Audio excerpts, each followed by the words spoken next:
Hello बच्चों, कैसे हैं आप। आइए हम आ गए आज प्यारा सा topic moving charge and magnetism या मैग्नेटिक इफेक्ट ऑफ करंट का टॉपिक साइक्लोट्रॉन। देखिए ये फिगर है साइक्लोट्रॉन का। इससे पहले हमने आपको पढ़ाया था, जितना भी टॉपिक हमने इससे पहले पढ़ाया था कि magnetic effect of conductor in uniform magnetic field में जितना भी डेरिवेशन जो पढ़ाया था वो सारा डेरिवेशन इसमें बच्चों काम आने वाला है। तो आइए हम देखते हैं कि साइक्लोट्रॉन है क्या चीज, है ना। तो cyclotron is a device with which charge particle, यह एक यंत्र है जिसमें चार्ज पार्टिकल यानी आवेशित कण, कैसा कण, सभी कण नहीं, जैसे proton, neutron and alpha particle जितने भी हैं, can be accelerated to high energy. उच्च ऊर्जा के लिए इनको एक्सेलरेट किया जाता है, त्वरित किया जाता है, और इसका उपयोग होता है नाभिकीय विखंडन, न्यूक्लियर फिजन में, है ना। अब कैसे होता है यह त्वरित हम देखते हैं। इसमें सबसे पहले यह किस प्रिंसिपल पर काम वर्क करता है। व्हेन ए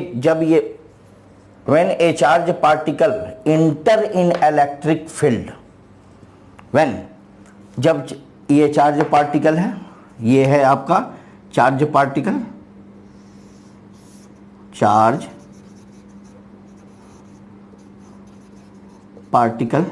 ठीक है, इसको नोट कर लीजिएगा, चार्ज पार्टिकल है।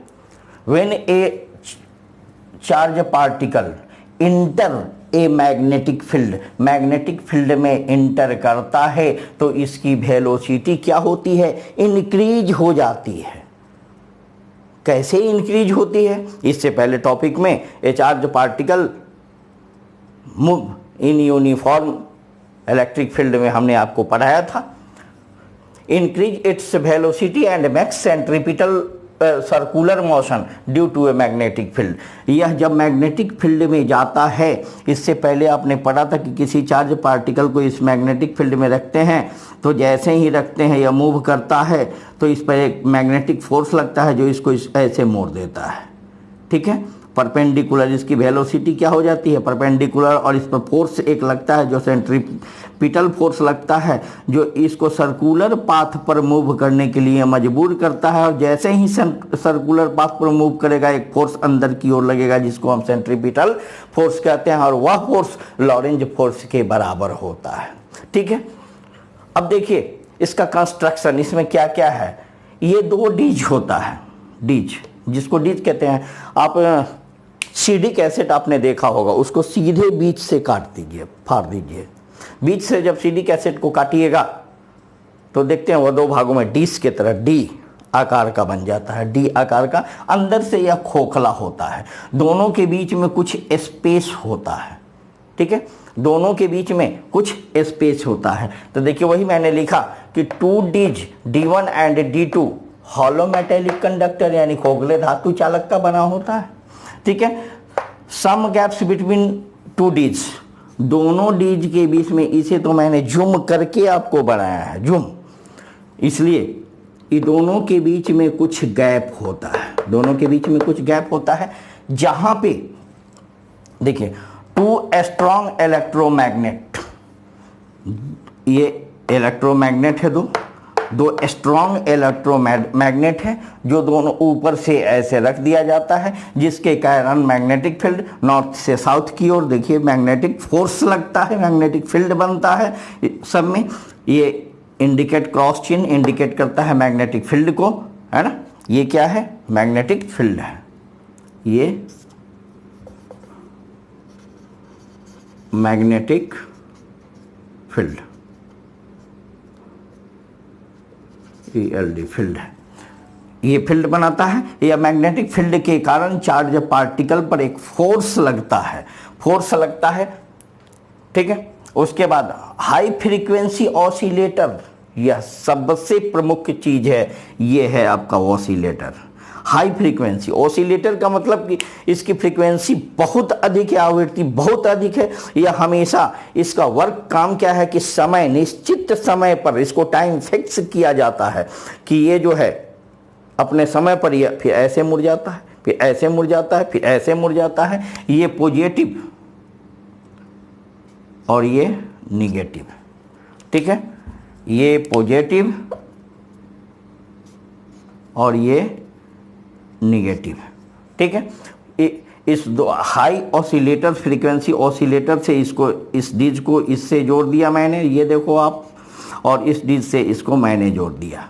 जैसे ही इसे जोड़ा जाता है, पहले देख लीजिए, हाई फ्रीक्वेंसी ऑसिलेटर उच्च आवृत्ति से जो, तो जैसे ही इससे जोड़ा जाता है इसमें इलेक्ट्रिक फील्ड बन जाता है ऐसे, यह इलेक्ट्रिक फील्ड बन गया, ठीक है, इलेक्ट्रिक फील्ड।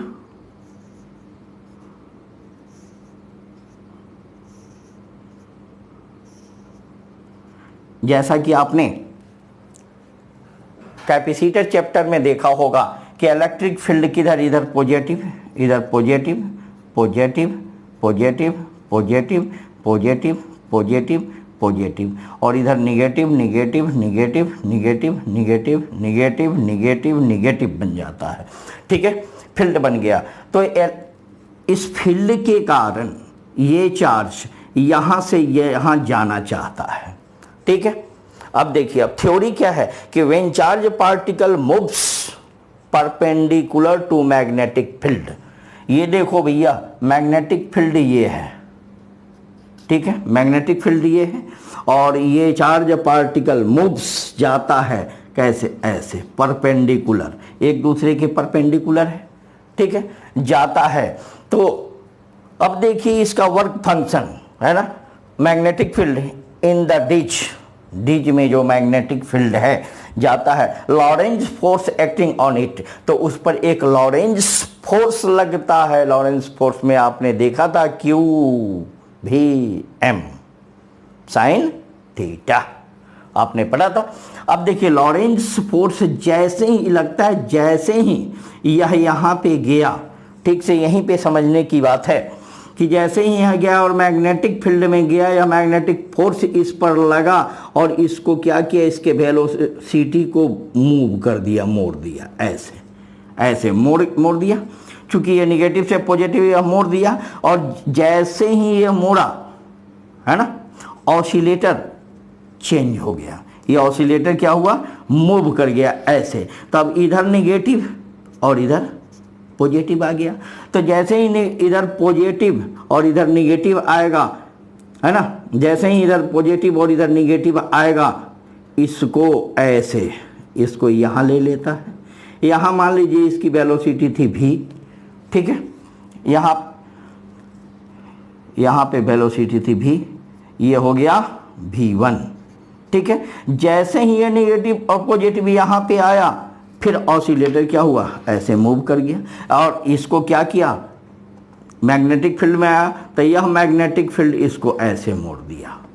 फिर जैसे ही यहाँ पहुँचा, इसकी वेलोसिटी क्या हुई, ये ऐसे फिर मुड़ गया, फिर इधर पॉजिटिव और इधर निगेटिव, फिर आया, इसको क्या किया, ऐसे मोड़ दिया, यहाँ हो गई v2 v3, और जैसे ही यह प्रक्रिया ऐसे ऐसे ऐसे ऐसे ऐसे ऐसे ऐसे ये चलता गया, और जैसे ही इसके सामने आया, ठीक है, जैसे ही इसके सामने आया, अब डिज में तो जगह है नहीं, जैसे ही इसके सरफेस के पास आया, यहाँ एक विंडो रहती है, विंडो रहता है, विंडो से यह तीव्र वेग से, हाई वेलोसिटी से यह बाहर निकलता है और टारगेट को स्ट्राइक करता है टारगेट पर, और टारगेट टूट जाता है, विखंडित हो जाता है, फ्यूजन हो जाता है, न्यूक्लियर फ्यूजन में इसका तो हाई फ्रीक्वेंसी के लिए अब बात उठती है। उसके बाद देखिए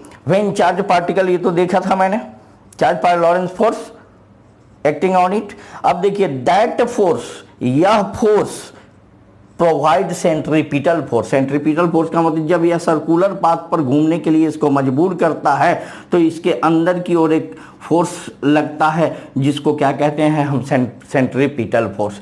इस वेलोसिटीज का डायरेक्शन कैसा है, ऐसा। सेंट्रीपिटल फोर्स काम करता है, उस सेंट्रीपिटल फोर्स को हम क्या कहते हैं, mv²/r। ठीक है। आइए लॉरेंस फोर्स क्या होता है, QV b sine theta, sine theta v यह क्या है, परपेंडिकुलर है। v वेलोसिटी क्या है, परपेंडिकुलर है किसके, मैग्नेटिक फील्ड के। तो QBV साइन थीटा, और साइन थीटा की जगह क्या हो गया 90 डिग्री, तो QBV इसका मान होता है 1 से मल्टीप्लाइड करेंगे तो फोर्स कितना निकला, QBV। और सेंट्रीपिटल फोर्स क्या होता है, mv²/r, जो कि किसके बराबर होता है, मैग्नेटिक फील्ड के बराबर होता है, सॉरी लॉरेंस लॉ के बराबर होता है, लॉरेंस फोर्स के बराबर होता है। हमने आपको इससे पहले वाले वीडियो में पढ़ाया था। अगर नहीं देखे हैं वीडियो तो डिस्क्रिप्शन में लिंक डाल दिया जाएगा, आप डिस्क्रिप्शन में जाकर उस वीडियो को देखेंगे कि कैसे बनता है। इसको नोट करें, उसके बाद इसके डेरिवेशन हम एक बार फिर से देख लीजिए कि इसमें 2 डिज होता है, मैग्नेटिक फील्ड बनता, ये मैग्नेट 2 मैग्नेट होता है, इलेक्ट्रोमैग्नेट। चार्ज पार्टिकल को एक डिस्क को ऑसिलेटर से जोड़ा जाता है जिसके कारण मैग्नेटिक फील्ड बनता है। मैग्नेटिक फील्ड पॉजिटिव से निगेटिव की ओर, इसका डायरेक्शन ऐसे होता है, लेकिन मैग्नेटिक फील्ड का डायरेक्शन कैसे है, ऐसे है। तो मैग्नेटिक फोर्स वर्क करेगा, मैग्नेटिक फोर्स इसको मूव कर देता है, और जैसे ही यहाँ पे आता है ये ऑसिलेटर चेंज हो जाता है। चेंज होने के बाद इधर पॉजिटिव इधर निगेटिव, तो पॉजिटिव से निगेटिव की ओर आता है, और जैसे ही इंटर करता है डिज में ऑसिलेटर फिर चेंज हो गया, इसको मोड़ दिया, और यह पॉजिटिव या निगेटिव, यह प्रक्रिया निरंतर चलती रहती है ऐसे। अब देखिए इसका रेडियस बढ़ गया, जब रेडियस बढ़ा तो टाइमिंग भी बढ़ना घटना चाहिए, ये कैसे फिक्स करेंगे, तो ये आगे चल के हम बताते हैं। वीडियो को पॉज कीजिए और इसको नोट कीजिए, कर लिया नोट, कर लिए, स्क्रीनशॉट ले लीजिए, नोट नहीं हुआ तो चलिए नोट कर लिया ना। चलिए आगे देखते हैं। अभी हमने आपको जो दिया था कि प्रोवाइड, है ना, दैट फोर्स, यानी कौन फोर्स, लॉरेंस फोर्स। कौन सा लॉरेंस फोर्स, क्या है बोलिए, लॉरेंस फोर्स QVB, यह जो इक्वल होता है किसके, सेंट्रीपिटल फोर्स के, mv²/r के। तो इसकी अगर कह देता है, इसमें क्वेश्चन बहुत तरह से पूछता है, हम आपको क्वेश्चन लिख के देंगे। अभी ये टॉपिक खत्म होने के बाद क्वेश्चन कैसे पूछता है यह हम आपको बताएंगे। तो इसमें R इज इक्वल टू क्या होगा, बच्चों बताइए। यह जो होता है लॉरेंस फोर्स इक्वल होता है किसके, सेंट्रीपिटल फोर्स के, क्योंकि यह सर्कुलर पाथ पर घूमने के लिए एक सेंट्रीपिटल फोर्स वर्क करता है। तो ये R इज इक्वल टू क्या होगा, mv²/, ये Q, V से एक भी चला गया, तो R is equal to mv/QV।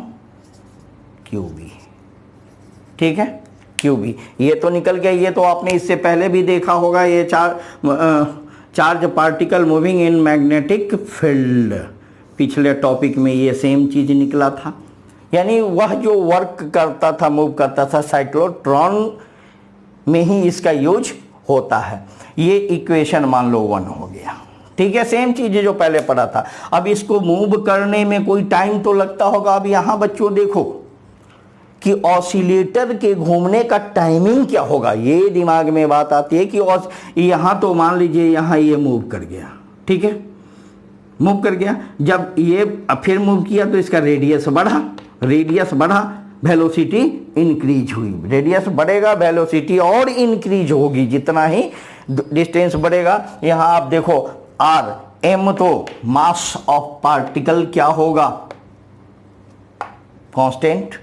Magnetic field भी कांस्टेंट है।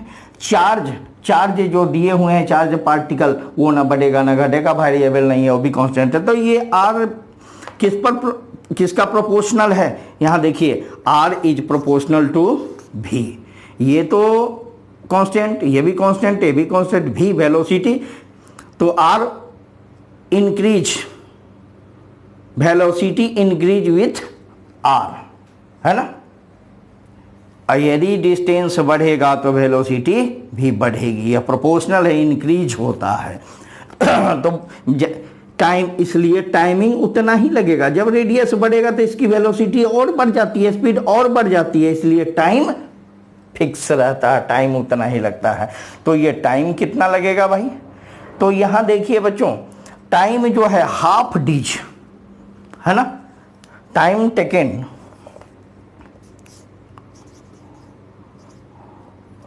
Time period to complete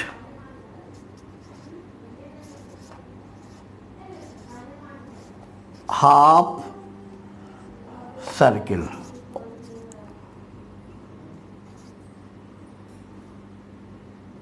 half circle, half circle, इसमें हाफ हम लेते हैं, इस दोनों के बीच इतना कम डिस्टेंस होता है कि उसको नेगलेक्ट करके हम चलते हैं। ये तो जूम करके हमने दिखाया आपको, ये देखिए ये डीज है तो हाफ है और हाफ इधर है, तो फुल का बाद में निकालेंगे, पहले हाफ, उसको हाफ को मानते हैं हम टी टाइम, ठीक है। टाइम इज इक्वल टू क्या होता है हमको ये बताइए, टाइम, टाइम क्या लगेगा, पूरे में 2 पाई आर, ये वृत्त का सरकमफ्रेंस है, परिधि है, यहां से शुरू हुआ और यहां से आया और यहां तक चला गया, तो सरकमफ्रेंस वृत्ताकार पथ पर चलता है, तो पाई इज इक्वल टू कितना, 2 पाई आर, है ना। और हाफ है तो इसको हाफ से डिवाइड कर देंगे, t/2, इसको मान लिया हम t, ठीक है।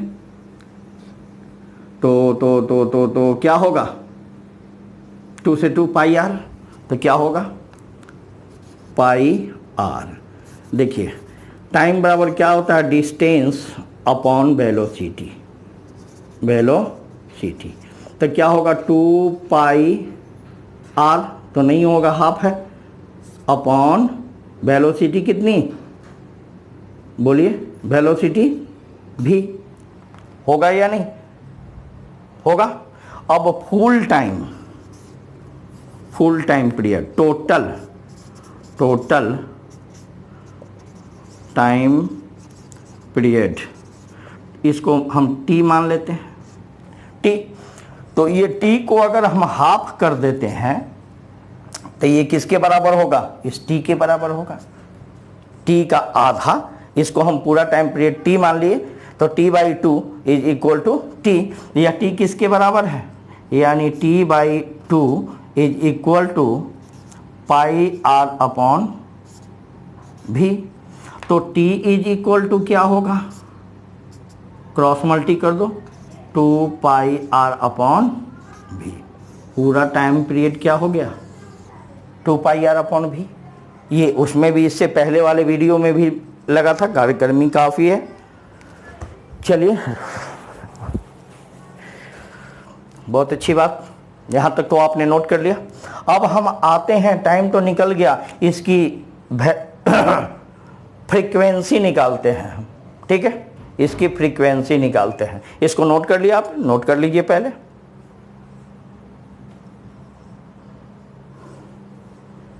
हो गया, अब फ्रीक्वेंसी निकालते हैं। फ्रीक्वेंसी, फ्रीक्वेंसी कितनी होगी, यानी आवृत्ति, आवृत्ति इसको कहते हैं। फ्रीक्वेंसी क्या होता है बच्चों, बोलिए, 1/t टाइम पीरियड, तो 1/2 पाई आर अपॉन भी इज इक्वल टू, इसको जब मल्टी करेंगे तो ये ऊपर चला जाएगा, v/2 पाई आर। लेकिन v की वैल्यू क्या होती है, v, फर्स्ट इक्वेशन आपने ये देखा था, है ना, यहाँ ये देखा था, यहाँ पर हम v की वैल्यू निकाल के हम आपको दिखाते हैं, v वेलोसिटी, ठीक है। तो क्या होगा, QBR is equal to mv, तो v is equal to Q B R upon M. होगा या नहीं होगा? होगा। सॉरी, ये मत निकालिए, सॉरी सॉरी सॉरी, ये नहीं निकालना है हमको। 1/μ,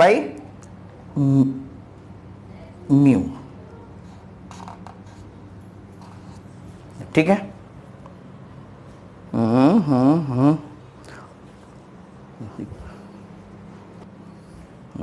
ये गड़बड़ क्यों हो रहा है? अच्छा sorry sorry sorry sorry sorry sorry, ये देखो, ठीक ठीक ठीक हो गया। यहाँ देखिए, तो t इज इक्वल टू क्या हो जाएगा? 2πr अपॉन भी, ठीक है, 2πr अपॉन भी। अब आ जाइए, 2π अपॉन भी मल्टीप्लाइड r की वैल्यू कितना निकली? M V upon Q B, M V upon Q B, V M V upon Q B, V से भी कैंसिल, तो t is equal to 2πm upon Q B, 2πm upon Q B. ये equation 2 निकल गया, ठीक है। अब आइए हम देखते हैं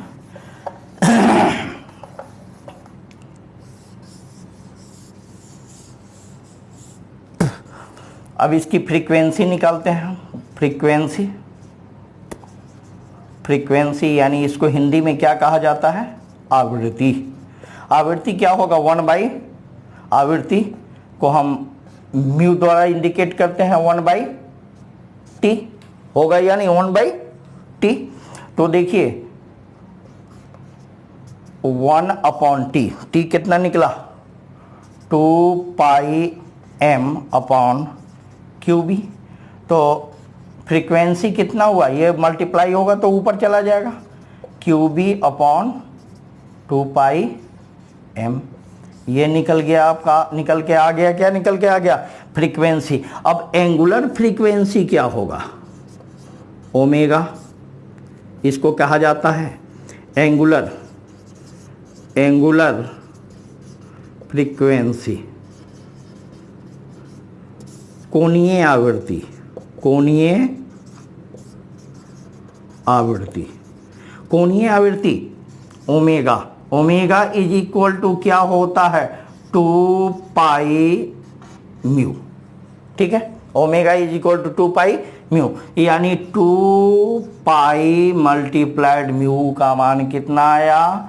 क्यू बी अपॉन 2πm। ये देखिए कैंसिल, तो omega is equal to Q B upon M. ये निकल के आ गया। आ गया या नहीं आ गया आपका? क्यों? ठीक है।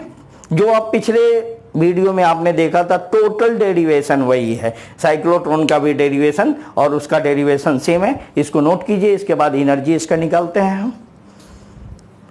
नोट कर लिया आपने?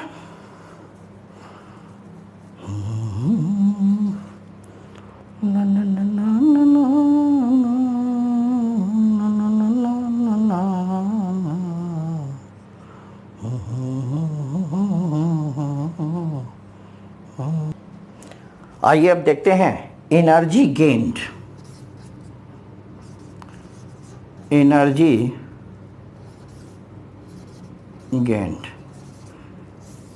है ना, प्राप्त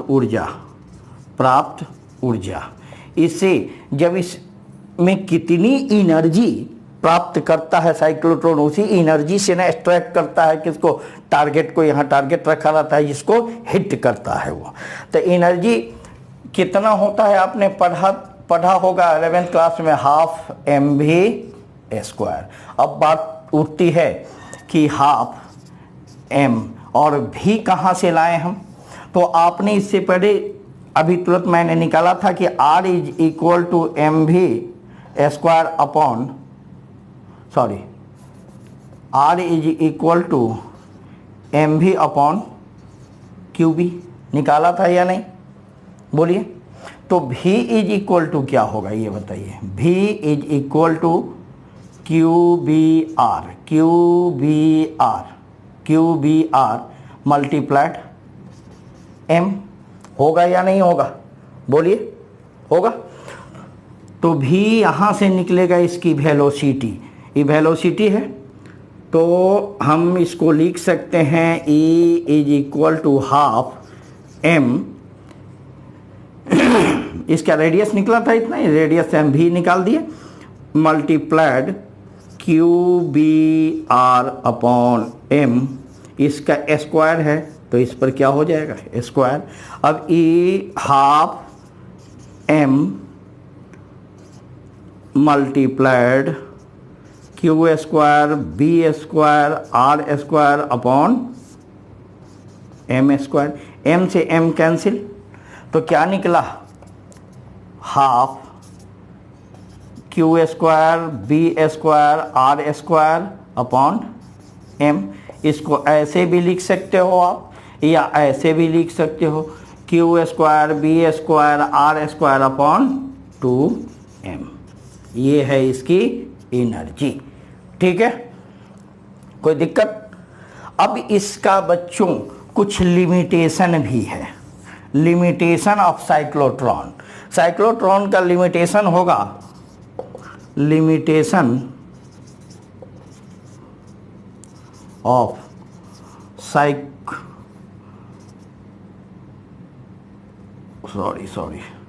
साइक्लोट्रॉन। अब आइए इसका लिमिटेशन हम दिखाते हैं। तो इसका लिमिटेशन क्या है, सबसे पहला लिमिटेशन आप देखिए इस पर कि cyclotron can not accelerated, cyclotron can not accelerated uncharged particle, यानी साइक्लोट्रॉन अनचार्ज पार्टिकल को, अनावेशित कण को त्वरित नहीं करता है। इसका हिंदी क्या हुआ, साइक्लोट्रॉन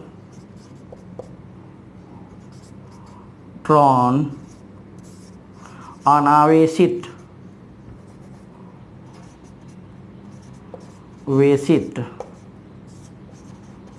कण को त्वरित नहीं करता है। अनावेशित कण इलेक्ट्रिक फील्ड बनाएगा ही नहीं, इलेक्ट्रिक फील्ड बनाएगा ही नहीं, तो वह पॉजिटिव से नेगेटिव की ओर जाएगा ही नहीं, इसलिए उसको त्वरित नहीं करता है। सेकंड टर्म है कि electron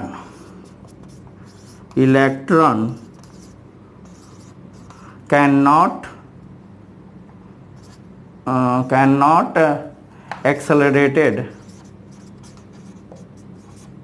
accelerated by cyclotron. Electron, मैंने बोला था proton, electron can not accelerated, electron त्वरित नहीं, इलेक्ट्रॉन को साइक्लोट्रॉन त्वरित नहीं कर पाता है। अब क्यों नहीं कर पाता है,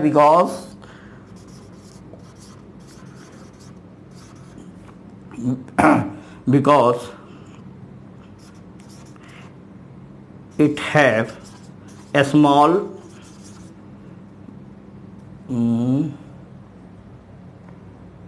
mass, very small, कहिए very स्मॉल मास। इसके पास द्रव्यमान बहुत कम होता है, इसको इसलिए एक्सेलरेटेड नहीं कर पाता है। इलेक्ट्रॉन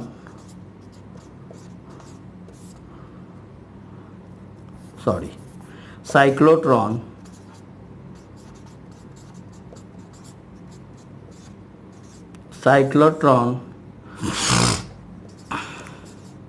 इलेक्ट्रॉन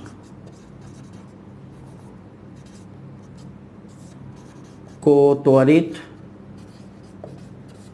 नहीं कर सकता है, क्योंकि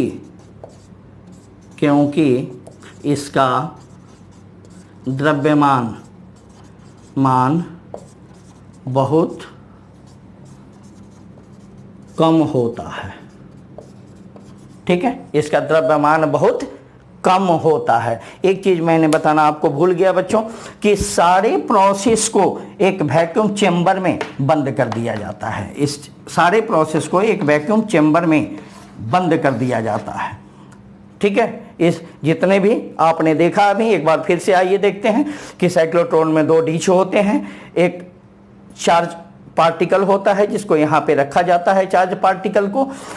इसको एक ऑसिलेटर से, हाई फ्रीक्वेंसी ऑसिलेटर से जोड़ दिया जाता है, जिसके कारण यहाँ मैग्नेटिक फील्ड बनता है। मैग्नेटिक फील्ड के कारण यह चार्ज पार्टिकल यहाँ से यहाँ जाता है, और जैसे ही मैग्नेटिक फील्ड में घुसता है, इसमें तो इलेक्ट्रिक फील्ड किसी भी खोखले, अकॉर्डिंग टू गॉसियन लॉ, अंदर खोखले के अंदर मैग्नेटिक इलेक्ट्रिक फील्ड नहीं बनता, लेकिन मैग्नेटिक फील्ड बनता है। तो जैसे ही मैग्नेटिक फील्ड में बनता है, मैग्नेटिक फोर्स अलाउ होता है और इसको मूव कर देता है, मोड़ देता है, परपेंडिकुलर इसके मोड़ देता है। इसकी वेलोसिटी यहाँ आ जाती है। जैसे ही यहाँ आई, ऑसिलेटर मूव कर गया, इधर निगेटिव इधर पॉजिटिव, इधर पॉजिटिव और इधर निगेटिव हो गया। पॉजिटिव से निगेटिव की ओर चार्ज पार्टिकल गया। जैसे ही यहाँ आया, ऑसिलेटर फिर चेंज हो गया, यह गया, मैग्नेटिक फील्ड के कारण मुड़ गया। मैग्नेटिक फील्ड के कारण इस पर सेंट्रीपिटल फोर्स लगता है। ठीक है, यह सेंट्रीपिटल फोर्स लॉरेंस फोर्स के बराबर होता है, जिससे सारा डेरिवेशन निकाला, और ये अब इसका लिमिटेशन था। आई होप कि सभी बच्चे समझ गए होंगे। यदि समझ गए हैं तो भैया थोड़ा लाइक और शेयर तो बनता है। आपके लाइक और शेयर से हमारा हौसला बढ़ेगा। आप जितना भी शेयर करेंगे वीडियो, जितना भी लाइक करेंगे, सब्सक्राइब करेंगे, जिससे बेल, सब्सक्राइब के बगल में बेल का आइकन होगा, उसको पुश कीजिए, जिससे आने वाला वीडियो सबसे पहले आप तक पहुंच पाए। और आपके सब्सक्राइब करने से और शेयर करने से हमारा हौसला बढ़ेगा, और अच्छा से अच्छा वीडियो हम आप तक पहुंचा सकेंगे। अब अगले वीडियो का इंतजार कीजिए, वीडियो को पॉज कीजिए और इसको नोट कीजिए। तब तक के लिए बाय।